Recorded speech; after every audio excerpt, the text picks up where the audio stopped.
Good evening, this is the Northern Sun Experience. I'm David Brown, and the Dragons' flight is still in the air.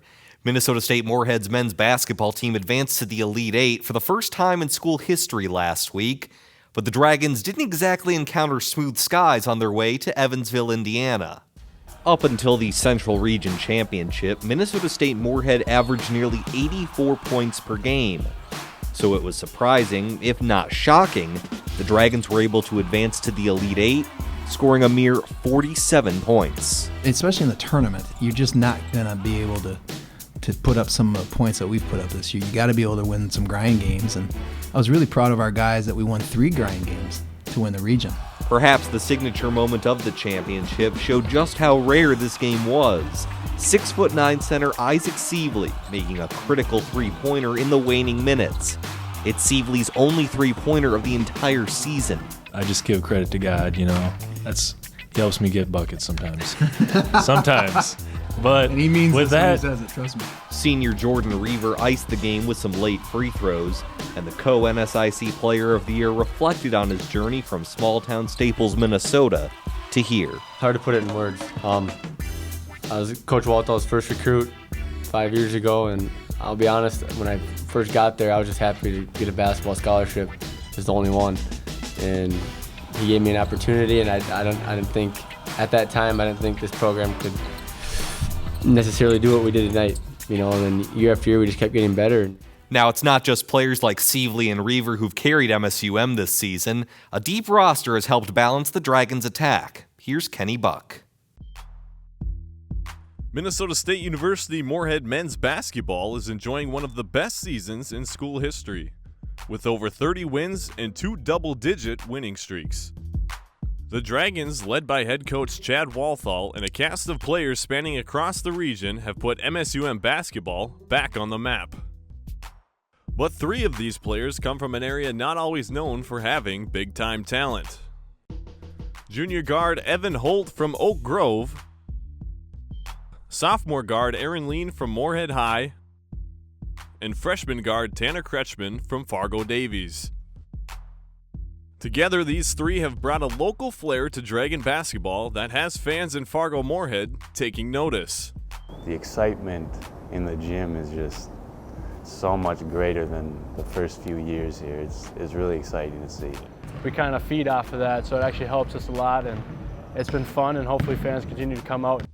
Dragon basketball may not have always been an appealing option coming out of high school, but these players credit Walthall with changing the atmosphere of the program. Back when I was in middle school or even my early high school days, I would have never thought of coming to MSUM, and to see the change and all of the time and effort that he had put into the program into making it a contender in the NSIC, that was a huge part for me. I grew up playing basketball against Aaron Lean, so I knew what he was about as a player, and I knew if they could get him to come here that they have a pretty good program going on. One word has become the identity of this team, which the players say they preach every day in practice. One thing that we always say in the huddle is together, and I think that's the biggest thing, is we're just such a tight unit, and we bring the best out in each other. Sticking together and playing for each other is a huge part of what Dragon basketball is about. March Madness is one of the most exciting times of the year, and look for MSUM to make some noise in future national tournaments. Once you make that, all bets are off, and it's just go time. When we come back, Jordan Dalton breaks down the entire NSIC season on the men's side. The Northern Sun Experience on Midco Sports Network is presented by CU Mortgage Direct LLC, Sanford Health, and Dakota Land Honda.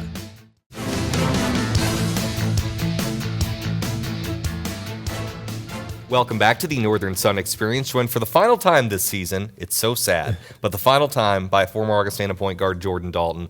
We're going to recap the men's season first. We're going to start with Minnesota State Moorhead. They're obviously taking on Bellarmine in the Elite Eight, already the best season in program history. But looking ahead to next year, they're going to lose Jordan Reaver, they're going to lose Prescott Williams, and they're going to lose Urban Bingham, who's a great presence off the bench. So regardless of how they do in this year's Elite Eight, how can they get back there in 2016? Well, I think their first step is replacing Jordan Reaver as a leader. You know, he's a great basketball player, but he's a better leader. You know, we talked about it all year long. A team usually takes on the personality of their leader, and in this case, Jordan Reaver had a great personality of being calm, cool, and collected. You know, he never cared who got the credit. He always made the right decision when the basketball was in his hands, and it seemed like the rest of the team had a lot of confidence and comfort from that. And so I think that's number one, what they're going to have to do is figure out who's going to be the leader on our team. And I think on the offensive end, you talk about a big presence in Isaac Sievely. He's been a great post player as far as blocks, rebounds. That's what he came in, that's what he did, and that's what he's been known for. But this year, he really showed some improvement on the offensive end. He's a guy who really attacks the rim every time he has the ball in the basket, or anytime he has the ball in his hands. And now he's shown that he can make, 1-2 dribbles, solid post moves going over that left shoulder. He can face up every once in a while, make a 15-foot jump shot. And so I think he's going to have to be a more focal point of their offense next year because we know they have great three-point shooters. But in order for those shooters to get open shots, you either need great penetration or you need a big who demands double teams down low. And I think he has the talent to do that. You mentioned Reaver being a great leader, hit all those clutch free throws at the end of the Central Region Championship, but he didn't even have the best performance, didn't even make the all-tournament team, despite being the co-player of the year in the regular season. So let's look ahead to Augustana. Everything seemed to be lining up for your alma mater to make a run, but they fall in the Central Region semifinals. However, barring any transfers, as we've said, everyone is going to come back next year. They could even be the number one team in the preseason poll. So what do the Vikings need to improve next season in order to potentially justify that hype? Well, I think the number one thing is don't listen to guys like us. Don't listen to the white noise. Like you said, as soon as preseason starts, as soon as they step on campus, they're going to have everyone from alumni to magazines to blog posts to everyone telling them, hey, you're the best team in the country. They can't listen to that. They've gotten to this point, and they had such a great year this year by just taking it one game at a time. Every time they step on the court, they have to be better than the other team for 40 minutes, and that's all it comes down to. It doesn't come down to any of this hype or expectations. They can't succumb to that type of pressure. They have to listen to their coaching staff and the guys in that locker room, and they're going to have some great leaders in Dan Jansen and Casey Schilling and Al Richter, who is their biggest job is just going to be make sure everybody's focused on the task at hand, and that's just doing your job to help us win basketball games. They can't get caught up in preseason rankings. They can't really get caught up in any of that. They just have to take it once again, one game at a time. And their motto should be just do your job. Do your job to win the game. And they have great talent. Like I said, they're not losing anybody and coming off the best regular season in program history. So you know the talent's there. You just have to have that same type of mentality of I don't care who gets the accolades. I don't care who gets the credit. We're just showing up, and I'm going to do my job and help my team win. And I think Coach Billiter is going to be able to hunker in and get those guys really focused to make a solid run at a national championship next year. Well, despite the loss in the Central Region semifinals, still at 31-3, the best season in program history. Well, let's go to Minnesota State Mankato. They're going to lose their top three scorers from last season, the 3M, Zach Monahan, Asa Marai, Connor Miller. But as someone who's experienced big turnover while you're still on the team, how do the Mavs regroup next season? How did they overcome the loss of those big presences? Well, you're talking about three players that accounted for 58% of their offense this year. So there's going to be a huge void there. And if you're an underclassman, you have to be licking your chops. You have to be excited that that's happening because that leaves ample amount of opportunity for you to step in and come in and have huge production. You saw a guy like TJ Lake. He had a great first half of the year, was able to hit some three-point shots. Now can he expand his game to doing some things off of the bounce? And so that's my biggest thing. As an underclassman, you'll be able to see, or as preseason starts, you'll be able to see who put in the work in the offseason and who's willing to step up and take on that role. Because there's a lot of shots to be had with the absence of those three guys. And so you're just going to have to see who's willing to step up and take that role. And next, I thought their biggest downfall this year was just their team chemistry. They didn't seem like they were always a cohesive unit. And so now it's basically a fresh start. And so, Coach Markenthaler is going to have a tough time, or a tall task, I should say, to figure out what is our team identity. What's our team identity going to be now that we lose those three guys? I expect to see a little bit different offense as well. They did a lot of high ball screens with Monahan and Marai, and those guys were just phenomenal at making individual plays. Well, now they don't have those guys anymore. So I expect to see a lot more free-flowing offense and a lot more, consistency from everybody else on the team. Well, you mentioned a team identity. What's a team, maybe other than the first three that we talked about this segment, that could be on the rise next season? Once again, it's hard for me to bet against Northern State. Just that toughness and that grittiness that they have, they're a phenomenal team. And that's the type of team I want to coach. That's the type of team I want to be on as a player. And so I think if they just stick to their guns and really come out and fight every single game, they're going to be a tough out every time they play. We talked last week. They just have to address the offensive end. If they can get some guys who can come in and create their own shots and get to the free throw line, I really think the next step for them is, we talked about how aggressive and physical they play on the defensive end. How do we turn that into offense? Because they get a lot of steals, they get a lot of deflections on the defensive end, but it didn't seem like they were able to translate that into transition baskets. So I really think they have to be aggressive in transition and turn that defense into some offense. And then finally, Jordan, what's a team that, in your opinion, maybe performed below expectations this year and should, keyword being should, improve next season? Well, you look at a team like Winona State, who was picked 4th in the preseason rankings and ended up only finishing 9th. So it was a team that really underperformed. And anytime you talk about the Warriors, you typically talk about greatness on that team. And the thing that they're going to take from this year is, when they were focused and ready to play, they can play with anybody. Toward the end of the year, they had wins against Mankato, and final regular season game, they beat Augustana. So they know they have the talent to get wins. It's just a matter of everybody being on the same page and trying to achieve the same goal, and that's just to win basketball games. Once again, don't worry about any of the outside noise. Don't worry about how many field goal attempts you're getting. None of that matters as long as we win the basketball game. So, extremely talented team in Winona State. I think they have the talent to make the next jump. We'll see if they have the mental toughness to do it.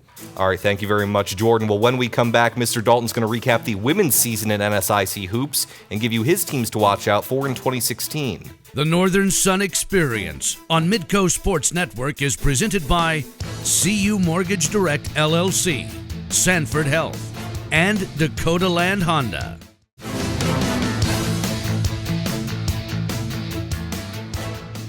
And welcome back, joined once again by Mr. Jordan Dalton. And Jordan, let's recap the women's season on the NSIC. Let's start with Wayne State. They're losing 3 seniors, but they just happen to be the only 3 who average double digits in scoring this season, with Ashton Yassi, Millie Niggling, and Jordan Spencer. But the Wildcats have 26 wins in 6 of the last 7 seasons. So what underclassmen can maybe help the Wildcats maintain their excellent status at the top of the conference? We always talk about it. I have extreme point guard bias, but I think their point guard, Sadie Murren, has shown some flashes this year that she can really step up and at least shoulder some of that burden on the offensive end. She's a very quick point guard who seems to live in the paint. And she not only gets shots for herself, but she creates other opportunities, simple opportunities for her teammates. And so I think she has to really take a step up in her aggressiveness. Anytime she has the basketball, she has to be not only a scoring threat, but just a threat to put pressure on the defense. When you have that type of quickness and that type of athleticism that she has, and the ability to really, like I said, live in the paint, you're going to have an aggressive mentality at all times. And the Wildcats are going to need that mentality if they want to make that next jump with losing so much scoring from the senior leadership this year. Well, as you said, even though they lose a lot of scoring, they have proven to be resilient year after year under Chris Kielsmeyer. Well, let's go to Northern State. The conference tournament champions also lose their top 3 scorers, Rachel Krokman, Sadie Stotesbury, and Megan Muchler. But as we all know, defense is the hallmark of the Wolves. So is maybe their loss a bit easier to handle, knowing that the Wolves are such a defensive-minded team? Well, I don't know if it's easier. It's just different because, like you said, their foundation is going to be their defense. It always has been, always will be. What makes it a little bit easier in a situation like this is they score a lot off their set plays. And so they're very much a system-oriented offense.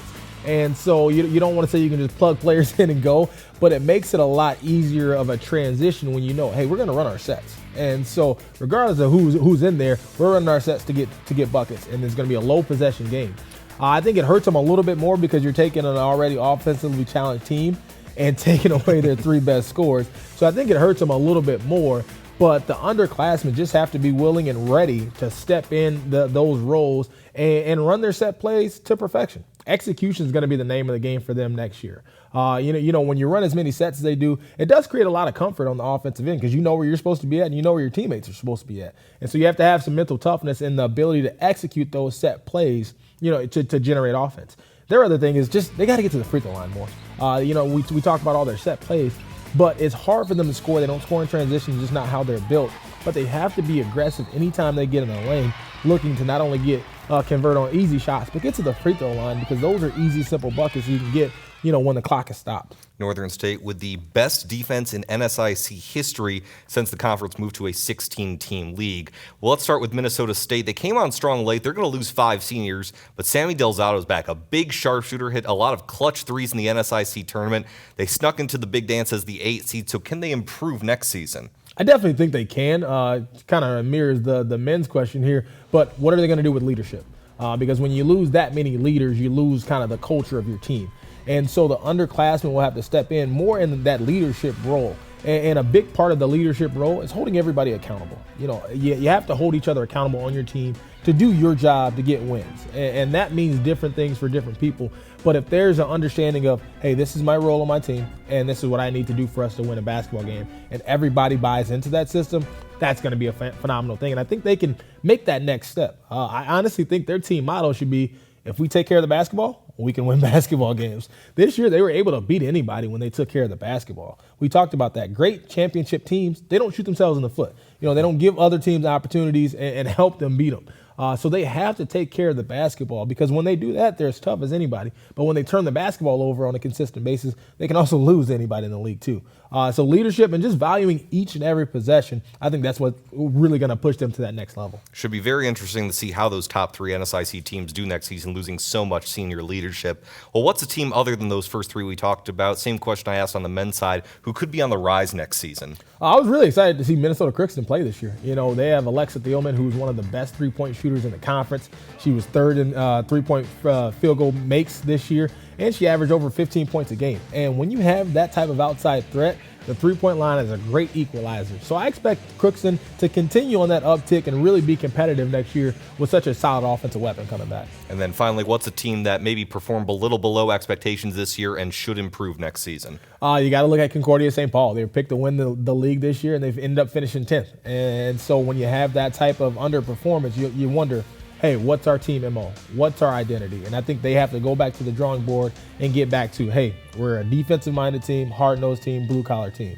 And it's going to be tough losing, 6 seniors, one of them being Annika Whiting, who's the most dominant post player in the league this year. And so they're just going to have some self-reflection to figure out who are we as a team and what do we need to do to get back on track. Well, hopefully we can see your predictions come through next season. This has been fun, man. We really appreciate you coming by and providing analysis of the conference. Absolutely. It's been a blast. I appreciate you. I appreciate Toby. I appreciate everybody at Midco for giving me this opportunity. It's been a phenomenal season. All right, Jordan Dalton, thank you very much. Well, when we come back, we're going to highlight some academic All-Americans from the winter semester. The Northern Sun Experience on Midco Sports Network is presented by CU Mortgage Direct LLC, Sanford Health, and Dakota Land Honda.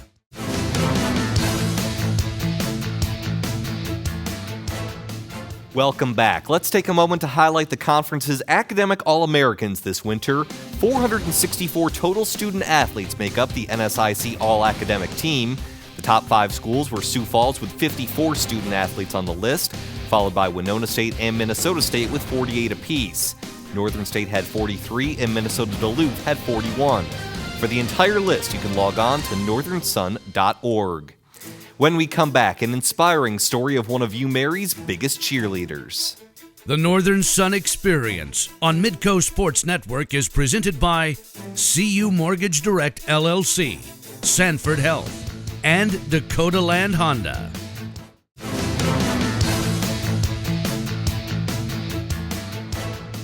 The University of Mary women's basketball team finished below 500 this season, but when it comes to heart, the Marauders are right at the top.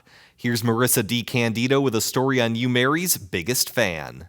Most of the girls are like the girls from this year. For Maya Finnis, every name on her University of Mary basketball jersey isn't just a player she cheers for. Danny Clark. It's someone she considers a friend. They just support me most of the time, and it makes me feel better about some stuff. She's only 10 years old, but Maya has had a lot of stuff go on in her life. She had a brain tumor, so she had brain cancer, and they removed the entire tumor. That was 4 years ago, and that's how she first became a part of the UMary basketball family through the Friends of Jacqueline program. A lot of the girls came to the hospital during her chemo treatments just to kind of rally her on and give her some support and encouragement, and they brought her some treats, and she colored them all pages for their lockers, and it was just kind of fun to have that extra support during the treatments to help her feel better. Maya became cancer-free and cheered on her friends from the bench at every home game. But just before the start of this season, doctors found something on her thyroid during a routine scan. They took one side out, and then we were heading home, and then we got a call that they had to take the other side out too. It was kind of disappointing when I heard about the second surgery, because I'm like, man, I have to do this again.